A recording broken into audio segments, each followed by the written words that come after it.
What's your name? I'm Daniel. Daniel, good to meet you. All right, so this is about the idea of evidence. And Yes. do you think the church has failed providing evidence to... They want you to get closer to the mic so the whole world can hear you. Oh, great. Yeah, yeah, great. All right. So do you think that the church has failed providing evidence to the Christians and congregations and such? And do you think that's what's creating a very weak faith or a lack of a strong Christian? Well, all we can do is look at surveys to kind of see if that's true. I know this. When I became a Christian, I want you to imagine this little thought picture for a second. Imagine you're an alien and you're coming into our universe and you're approaching Earth and your adjutant, another alien, says to you, hey, we're going to get to Earth in a minute.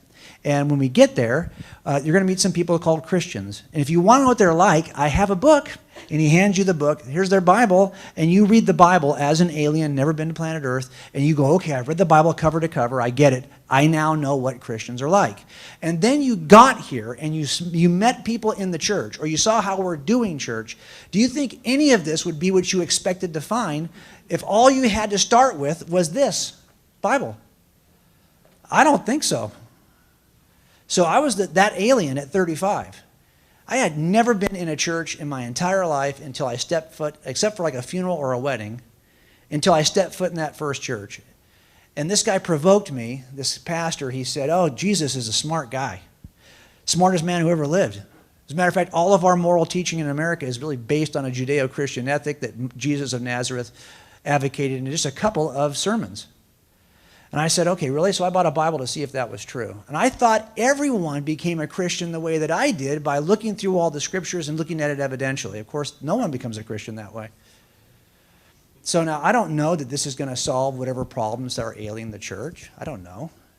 But I know when you ask young people, people between, say, 17 and 30, that's still young to me, 30, it's pretty sad. But if you ask them, why did you leave the church, they will tell you in their own words.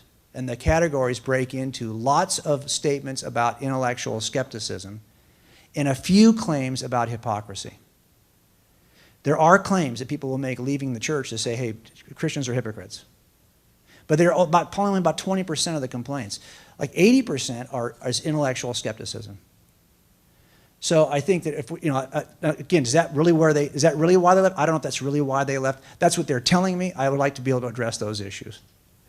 So is the church doing this enough? Probably not.